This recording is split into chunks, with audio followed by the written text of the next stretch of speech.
Get your stinking rat out. It's late night large. Welcome to another Lockdown Large Extra Time with me, Aaron, and him, Mike. We are here to debate and banter about a football subject of our choosing. And of course, at the time of recording, we're leading into the much delayed Euro 2020 in 2021 tournament. And as such, I thought me and Mike would discuss what we feel is the most entertaining, let's say, rather than greatest, we'll say the most entertaining European Championship tournament in our lifetime. And convenient enough, I think during our lifetime, that's probably the most entertaining anyway. The reason being that there's more teams. Prior to 1996, there were only ever eight teams maximum in the tournament. And prior to Euro 1996, you were also allowed to back pass to the goalkeeper and he could pick it up, which meant a lot of defensive play and a lot of boredom. Not that there weren't some great matches along the way, but overall the tournaments have improved with the abolition of the back pass rule and more teams, although, you know, there's a limit to how many teams you should have. That's a debate for another day. So you ready for this, Mike? Ready to judge what the best Euros is? I mean, I'm as ready as I'll ever be. He grows. So, yeah, basically, so what we're talking about is 20 years, effectively, of Euros. So, obviously, the latest one is yet to be played. We're talking about Euro 96 to Euro 2016. Which one do we deem to be the most entertaining? And we will begin, as we always do, with the timer. Set it for 20 minutes, and away we go. Mike, first of all, I thought we'd start with a little bit of a nostalgia hit. So I'll start, and then I'll throw it over to you. So the idea is the first Euro tournament we remember, the strong memories we took from the first Euro tournament, of, you know, when you're coming of age and you first realise like what international football is about, whatever. So I'm just remembering, like, so I was lucky that the first European Championship that I was aware of was Euro 96. So happily, it was the Euros in our own backyard. And obviously at the time, there was me thinking like, oh, it's in England. It must be in England most of the time. And yet it was only the second ever tournament we held, and we still haven't held one since. But yeah, I remember some of my fondest memories. Obviously, I remember the opening match. There was a lot of excitement and buzz. Obviously, remember a lot about England's journey. But, you know, it's a cliche to say, oh, I remember England doing this and doing that. But some of the strong memories, Mike, this is when I first fell in love with an international team other than England.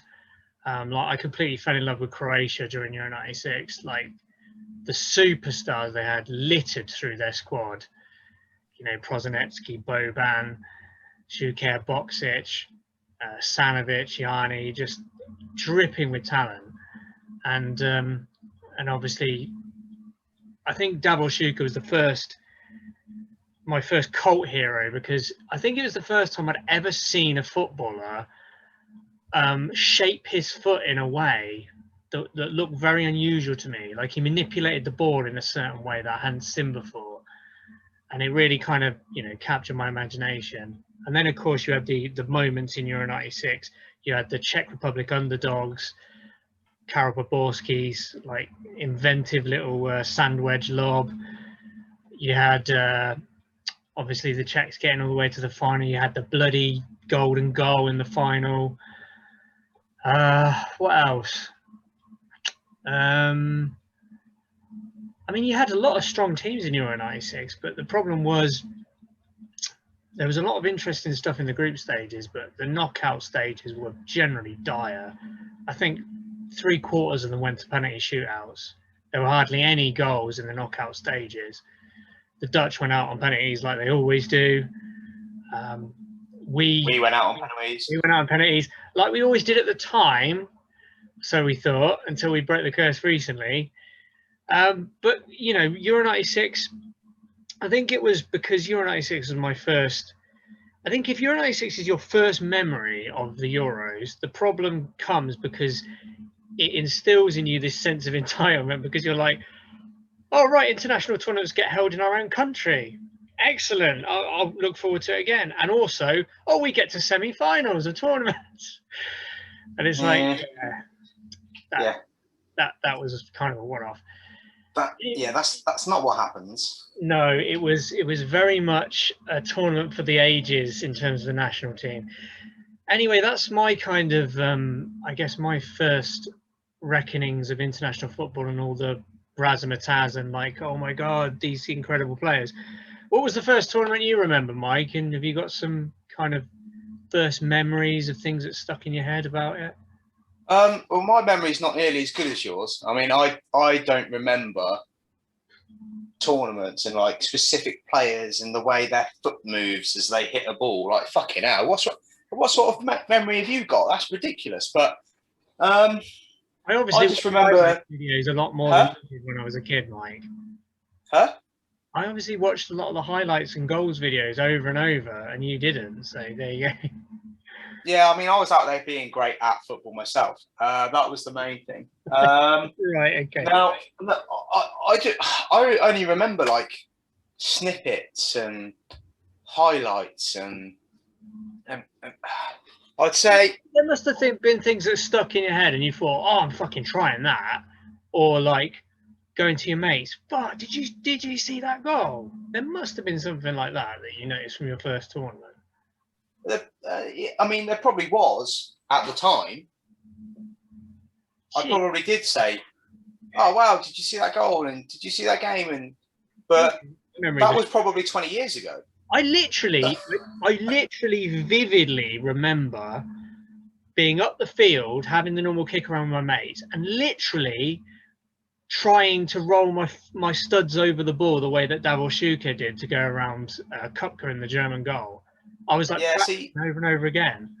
I could do that before I could walk. I'm sure. So that's probably what that is. Are we talking? So I don't remember. I certainly don't remember as far back as you do, obviously, because I'm a young man, and you're past it. But I mean,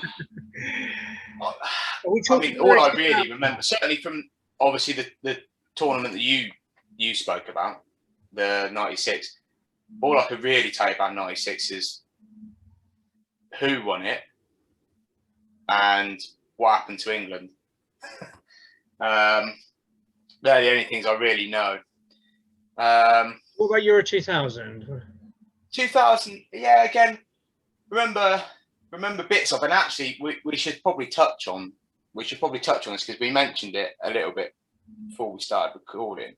Yeah. Now, and I do want to get kind of on record your opinion on this, because obviously we didn't do great.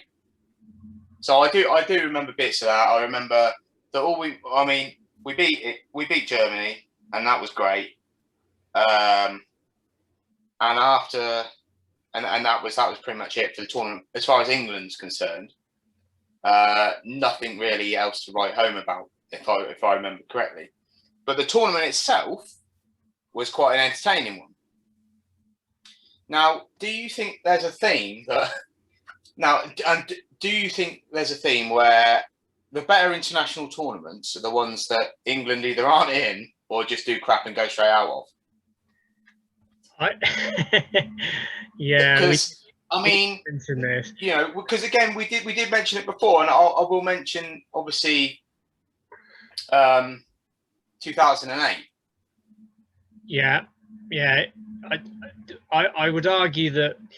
I mean, like I said, I think a lot of horrible hoodoos were broken at World Cup 2018. Fortunately, we're not talking about the World Cup this time. What I mean is, obviously, we won a penalty shootout in the knockout stage. We reached semi-final finally again, and it was also a great tournament, even aside from England's performance. But you're right, in terms of the Euros, I would argue, and obviously we'll discuss the other tournaments as well, but I would argue that the favourites for me, in terms of overall product entertainment of the tournament, the two that are most in contention would be 2000 and 2008. for me. And obviously we were dire in 2000, went out the group stage, and we didn't even qualify in 2008. So maybe that's something to think about. But obviously, yeah. So I mean, 2000 again. Other than beating Germany, I think probably every England fan, they remember nothing else. Remember the times that they beat Germany, but probably not too much else. I mean, the final of Euro 2000, that was a pretty kind of, if I remember, that was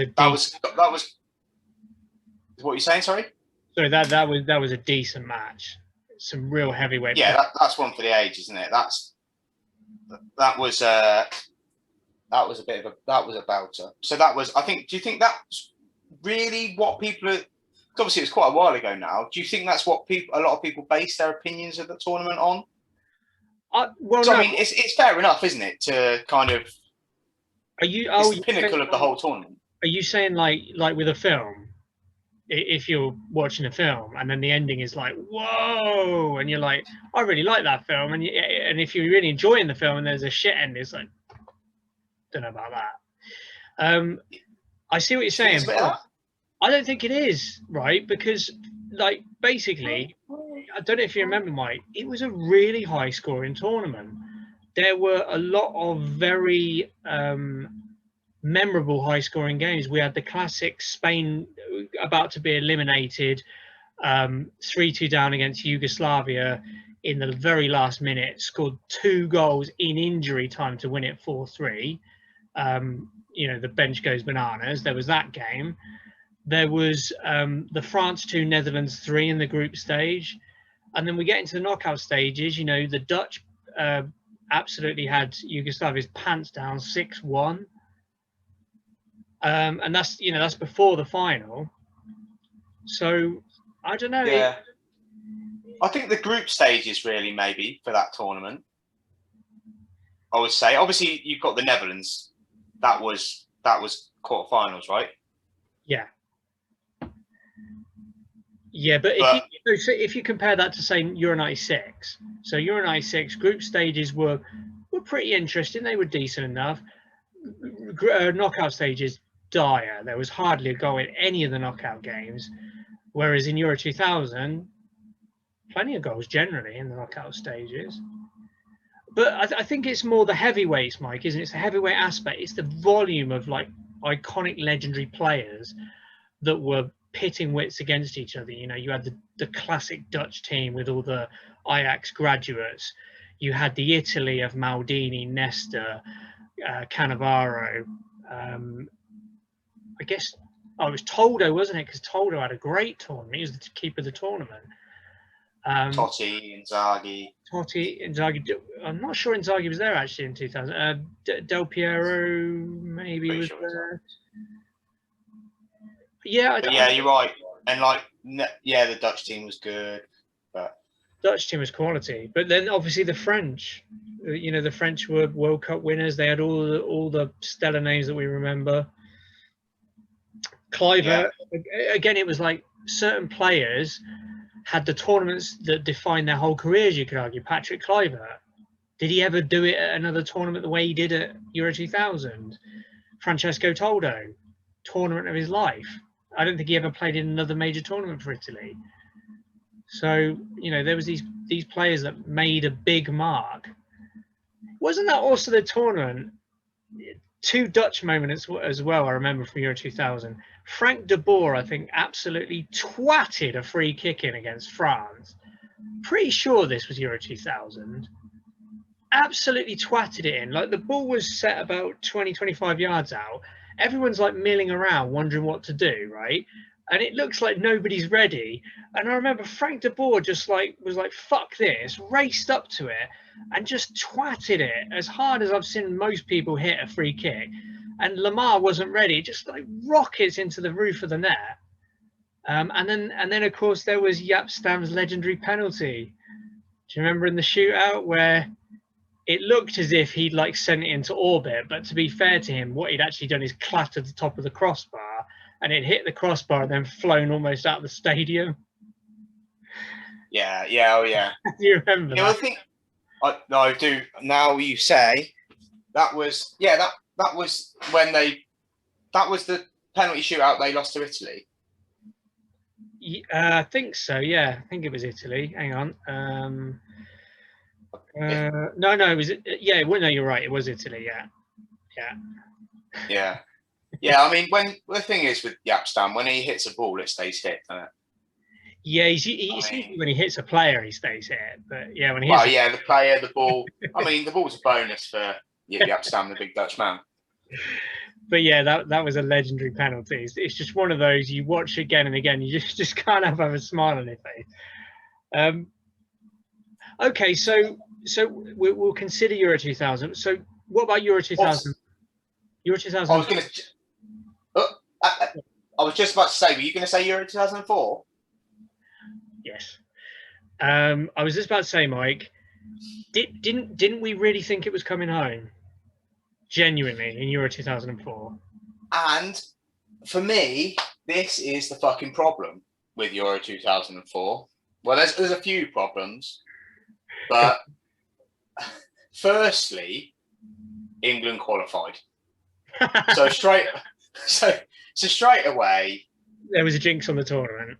Yeah, the tournament was doomed, and we were all set up for disappointment. Surely it's coming home. Look at the players we've got. How can it not be coming home? Well, well, children, it's not how England do. It's not, do you know what I mean? It's not really our bag winning tournaments. We did it once. Decided it wasn't for us. But I think, but it has to be remembered, Mike, just how incredible a tournament Wayne Rooney had in 2004. Like, there's a legitimate argument that he had the biggest impact on a tournament. I can't imagine, maybe since Ronaldo.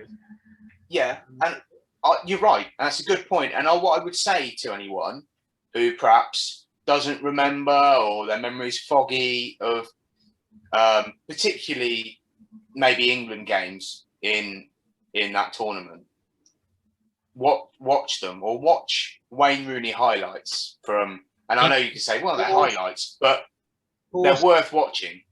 Force of nature, it was. The problem with Wayne Rooney was always that he peaked too early. Like, his physique meant that he was always going to slow down a lot, and the way that he lived his life, obviously, was going to slow him down a lot quicker than most players. But at 18, he was, relatively similar to Ronaldo. About the only thing he didn't have in common with Ronaldo was his blistering pace, but he was powerful. He had a really clever football brain. He could dribble. He could bulldoze defenders out of the way. His finishing, like, you look at the goal against Croatia, he gives the fucking goalkeeper the eyes and just puts it in the opposite corner. No pressure at all, he felt. And if he hadn't got injured, I'm convinced we would have won the tournament. I know it sounds at that age as well. Yeah, 18. The impact he had at that age. He was the catalyst, and you could tell what an impact he had, because as soon as he was injured, we just gradually declined in that game, and then we get knocked out. As good as the rest of the team was, he was the catalyst. But then was that was that the old? Was that the Wing Cup? No, that was the next World Cup. He was injured in Europe. Oh, that was World Cup, wasn't it? Yeah, this was the one where, do you remember, it was a shitty tackle and it ended up taking his boot off and he injured his tarsal. I think it was. Yeah. That was it. Because I'm just getting confused because we played Portugal in that one as well, didn't we? We did, yeah. Bloody Portugal. Well, in fact, they knocked us out, didn't they? They did, yeah, again.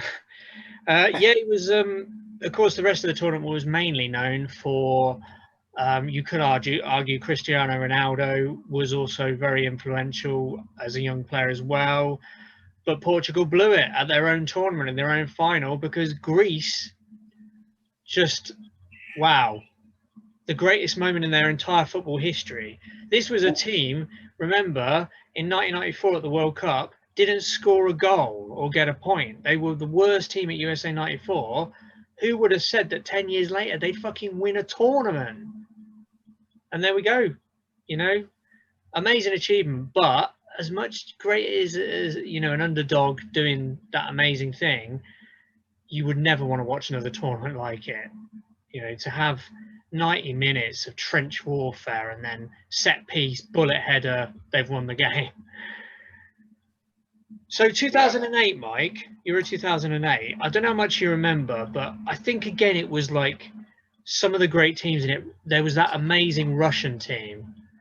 Was it Gus Hiddink in charge of Russia at the time? And Van Basten in charge of the Dutch? Because the Dutch looked unbelievable. It was like total football, and then they came up against the Russians, and it was like, oh, game over. But there were some amazing teams in Euro 2008, and some great football. You know, Michael Ballack was scoring absolute perlers. Obviously, it was the start of the Spanish team's dominance of world football. But do you remember much about Euro 2008? Trying to remember bits of. Remember more of the shitty fucking tournament before. Yeah, same. I guess it's as you get older. Maybe as you get older, you have slightly worse memory of tournaments. I don't know. Maybe, or they don't. Yeah, there's other things you're thinking about. Do you know what I mean? Like. Yeah. But yeah, I like you say. I think really mainly it's like Spain's kind of, like you say, that was almost the beginning, if you like, of Spain's era of dominance. I think because they ended up knocking Russia out in the semi-finals, which I was gutted about because I thought Russia were a superb team. But then that's how Didn't they beat them quite convincingly as well? Yeah, 3-0. Yeah, they absolutely had their pants down. Do you know the other thing from Euro 2008 that I just remember, Mike, was Turkey. Do you remember how amazing Turkey's matches were in Euro 2008? They kept having like last-minute surges. Do you remember? Because they were losing against the Czech Republic. It was like 2-1 in the dying stages, and then Petr Cech dropped an absolute clanger, dropped the ball at, I can't remember which Turkish striker's feet. They equalised, and then the last minute they scored an unbelievable goal from the underside of the crossbar to win that. Then again, I think in the knockout stages they were losing against Croatia, and they went a goal down in like the dying stages against Croatia, and then they again equalised in stoppage time, and then I think they won on penalties. So Turkey's run was really entertaining as well. They were a fantastic team to watch. Yeah, see, you don't mind seeing like an underdog do well. Well, nobody minds seeing an underdog do well anyway, do they? As long as it's not at the expense of your team. But yeah, when they're bringing some entertainment. Yeah. You know, if they can do it and do it the right way. Yeah. You enjoy watching that, don't you? It kind of, you know, you can watch those games as a neutral and it keeps you on your edge, like on the edge of your seat, and you're watching and think, what are they going to do next? Yeah. That adds value. That adds value to the tournament, doesn't it? Yeah, Russia and Turkey were exactly that in Euro 2008. Both underdogs, both hugely entertaining teams. You know, both fell in the semi-final stage to the big hitters, and then of course Spain just edged out Germany to begin their cycle of dominance. Euro 2012, Mike, do you remember much about this other than Spain being absolutely ruthless? And I think David Villa. I can't remember which tournament David Villa was injured for. Because I remember he was injured for one tournament, but I can't remember. But he was at 2008, wasn't he? So it wasn't that. Or was it a World Cup he was injured for? It might have been World Cup 2010 that he was injured for. Let me just check it out quickly, because David Villa, whichever tournament it was was just absolutely on fire. Are you thinking of 2008? Was it 2008? Was it though? No, that's what Um, I'm asking you. I looks like so I think he was injured for 2012. He was either injured or I know what it was. Yeah, he wasn't injured, but he'd just come back from injury, and he basically, I think, he asked Del Bosque not to select him because he didn't think he'd be fit. So fair play to him, but there's not many players that do that, aren't they? no, he was unplayable. I think in World Cup 2010. Do you know what? Actually, I know we have got to wrap this up, but I'm really glad you said that and brought that up about David Villa doing that, right? Right. Saying, "Don't play me, I'm not fit." Because what are your thoughts? And then we'll leave with this, I reckon. But what are your thoughts on? Roy Keane's been quite scathing, hasn't he, of Gareth Southgate for including Henderson for that exact same reason. Said Henderson's selfish for wanting to be involved. He's clearly not fit. What's he going to bring? What's he going to add to the table? I think Southgate's defended himself now. What's your take? If you should Hendo go? Nah. Do you know what? If I can't even play in the warm up, easy games if you like. So, I mean, first things first, I thought that was embarrassing the way Henderson took the penalty, particularly because he's not a penalty taker. I think most people in the stadium would have expected him to miss, which he did. I think he made it all about him, which I thought was embarrassing because I thought he was a team player. In terms of what you were saying about Southgate, I have to be honest, I think Southgate is making a fucking pig's ear of it, but I'm not going to get on his back because he got us to the World Cup semi-finals when nobody expected it. For that reason, I'm going to give him a pass. But I think it is a really stupid idea taking probably Maguire as well. I think Maguire and Henderson should have just been left out of the squad. I understand Maguire more than Henderson because Maguire, you look at our centre-backs. I think there's an argument that this England defence is one of the weakest we've ever had in history. I mean, I'm talking history. Other than maybe Luke Shaw, and you can make a case for Kyle Walker. John Stones, we don't know which John Stones is going to show up. But other than that, Tyrone Mings, Connor Cody, Ben White, really? That's the standard? And then you look at the goalkeepers. Shite. No, and people are saying that Gareth Southgate is playing too defensive. If you had a defence that weak, I think you'd probably fucking think about playing two pivots as well. So I completely understand what he's going there.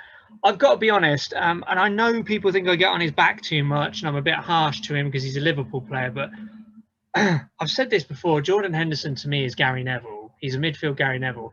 What I mean by that is if he is 100% fit and he's on his game, like 100% on his game, like he's putting in everything, he is a very useful player. He can definitely do a job.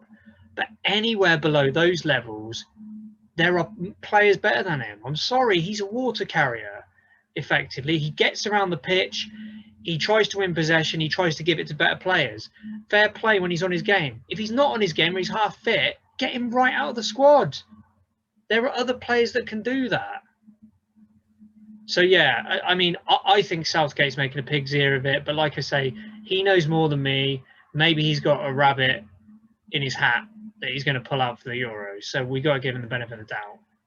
Yeah, I mean, there's been talk about like Henderson's kind of leadership skills and the effect that he has on the group. And didn't you think the penalty kind of trashed that a little bit, though? Did you not think? Because that's not the kind of thing a leader does. All right, I'm taking this because I haven't scored for England. I mean, is that something a leader does? I don't know. I thought that kind of slandered his reputation a little bit. Was that his rationale?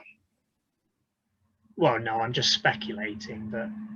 But what reason was he taking the ball? No, I can't. No, I don't know. I'm not. Well, I'm not. What justification is there? Jordan Henderson Is not a penalty taker for Liverpool. He's only taken one penalty, as far as I can remember, for England in that shootout against Colombia, and he was the only fucking one to miss. So, you know, what justification is there in saying, "Oh yeah, it's all right, lads, I got this penalty"? So I don't know. I thought that wasn't the action of a leader. I thought Roy Keane alluded to it, and I thought fair play. Don't get me wrong. I'm not saying Jordan Henderson is a terrible person for doing that. What I'm saying is, I agree with the selfish thing. I think what he's done is he's frustrated. He's frustrated. He's been injured. He wants to like go right into a tournament and be right in amongst it, and he's not looking at the bigger picture, which is you're not good enough because you're not 100% fit. You need to step aside. Be a cheerleader like Beckham was when he wasn't fit. I don't know. What do you think? Maybe that is true leadership, but maybe we don't know, do we? We're not there. We don't know exactly how close he is to being fit. I mean, he doesn't look like he's close to being fit. No, he didn't look very fit. but this is the problem. Maybe we're talking about match fitness. You can do as much running as you like on the training pitch. Doesn't get you match fit. No, true. Yeah, I don't know. It's difficult, isn't it? Because we're not. I don't think we're particularly blessed in midfield either, are we? In that sort of role. Kind of self-inflicted, isn't it? Because you could argue James Ward-Prowse could have done a bit of a job there, but Southgate's decided not to take him. Yeah, I don't know if I feel sorry for him or not. Neither do I. Part of me thinks, well, you shouldn't play for Southampton. But, I mean, he's such a superb set-piece taker. You know, no one argues against that. And as somebody said, you've got Jack Grealish in the team. And obviously Sterling as well is known to go down easily. So we're going to have lots of set-pieces in and around the box, you hope. I mean, what I would say is if you've got a lot of players that are all of a similar standard, so if you look at our midfield, and I don't mean players like attacking midfielders like Grealish or Foden or people like that. I mean like actual midfielders. You know what I mean? You know what I mean? I mean, we've got a few players of a similar standard, and Henderson falls into that because he's not fit. You know, so maybe you'd say he'd be first choice midfielder. And firstly, what the fuck does that say about our midfield? But it's not great, is it? But okay, if you accept that he is, then you say, but he's not fit. He's certainly not fully fit or anywhere near to it. So everyone's about the same. So in that case, you take someone who's experienced, okay, for that reason, or that you trust them in a certain situation, and that might come in useful at different stages of a tournament. Okay, fine. But then you think, well, if everyone else is pretty much the same, take someone who does offer something different, whether that's set pieces or, you know, who actually has something else that they can bring to the team. They've got something in their locker that the others maybe don't. And it might not be that you want that all the time and it makes enough difference to be starting them or whatever, but it's in a squad, surely that's more useful to have. I don't know. But like I say, my opinion is just a reactionary opinion. It looks like Southgate's making a right pig's ear of it. But again, I'm just a voice in the wilderness. Southgate's been there and done it. You know, he deserves our respect. He got us to a World Cup semi. You could argue he blew it a little bit because that was eminently winnable, but he got us that far. That's the furthest we've been since '66. Yeah, I don't think anyone can say, "Oh, fucking Southgate, look, that squad doesn't know what he's doing." People with it can look at it and go, "We've got as many right backs as we have centre halves," and one of those centre halves is Maguire, who's injured. But but okay, it's. But I'll be honest as well. Like I say, firstly, no one can question him, and he has the right. He has earned the right to at least be able to go to the tournament without people getting on his back. You know, let's see how they fucking do first before you start getting on him. Yeah. No. Yeah. I'm the Um, same. I think he's earned the right for us to give him the benefit of the doubt. He's earned the credit in the bank. I've heard a lot of people just, oh, you know, if we don't get to the semis, game over for Southgate and whatever. And I'm thinking, what is that based on? Like, if you look at the level of players we've got, you could argue if everyone was absolutely fit, if Henderson was 100% fit, 100% on his game, Maguire 100% fit, 100% on his game, Trent 100% fit, blah, blah, blah, blah, blah. All of them were available. I would say, yeah, we're an outside semis is doable. But with all of them injured, and you think, look at the quality of France, particularly. But you know, Spain are going to be above us. But Belgium look like, you know, at the moment, you know, just off the top of my head, it looks like between Belgium and France, those are the standout countries, you would argue, for the crown. And we're in the mix potentially to make it to the semis if we're lucky and we really have a great tournament. But I don't know where this whole thing, oh, semis or bust, Southgate's got to go if we don't get that far. It's like, you know, the players that absolutely. I don't think we've. Yeah, I know what you're saying, and I don't think we've got the squad to justify that kind of expectation. No. Anyway, I wouldn't have wanted the job of picking that squad. No. Anyway, rounding off what we were meant to say, any memories at all of Euro 2012? Are we? Okay, I thought we were kind of. Technically didn't. We'll just do a quick. I thought we were kind of rounding it off with like. Fine. Personally, I don't think Euro 2016 was a great tournament at all. I thought it was very mediocre. Euro 2012, what do I remember? Spain absolutely dicked Italy. Do you know what I remember most about Euro 2012 was Germany pissed me off, or rather Italy pissed me off, because I remember thinking that Germany should have won the tournament. And the only reason they didn't was because they shit the bed in the semi-finals when Balotelli had the game of his life, right? And I remember thinking, I was really looking forward to a Germany-Spain final because I thought Spain at the top of their game, this German team at the top of their game, this is going to be a cracker. And then suddenly, Balotelli has the game of his life. And you're like, oh, okay, well, I guess Italy are okay.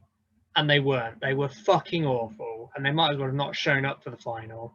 So it just made me bitter because I thought we were denied what could have been one of the great Euros finals of Germany v Spain. I know you might say, oh, well, that was just the same as Euro 2008, but Germany were a lot better than Euro 2008.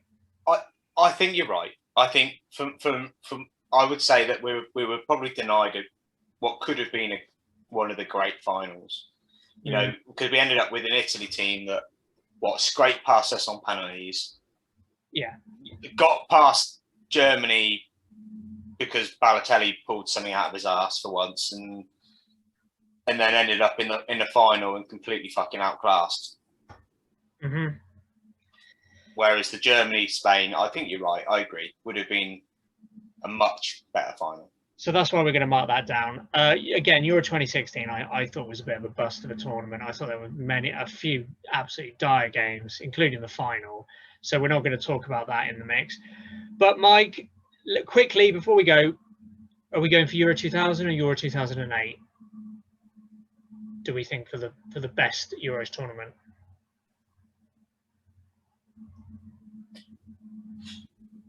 I don't. It's tough, isn't it, actually? Yeah, it's not that's not an easy.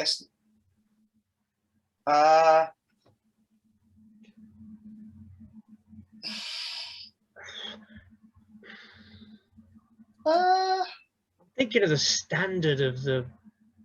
Do you know what? I'm going to go for 2008 because the reason being, I think the Dutch and the Russians played unbelievable football, like total football, both of them. And Turkey were one of the most entertaining underdogs that we've ever seen. So I'm going to go for 2008 for those reasons. 2008 for Turkey and Russia. Turkey, Russia, and the Dutch. You know, what I wanted to do was whichever one you chose, just say, right, I'm going with the other one. But your argument was compelling enough to win me over. I'm inclined to agree. Hey, thank you very much, Mike. So there we go. Lockdown Large has decided to confer the award of best Euros of our lifetime to Euro 2008. So well done, Euro 2008. Let's hope Euro 2020, played in 2021, matches up to the levels of that tournament. Anything to add, Mike, before we go? It's coming home. We're going home.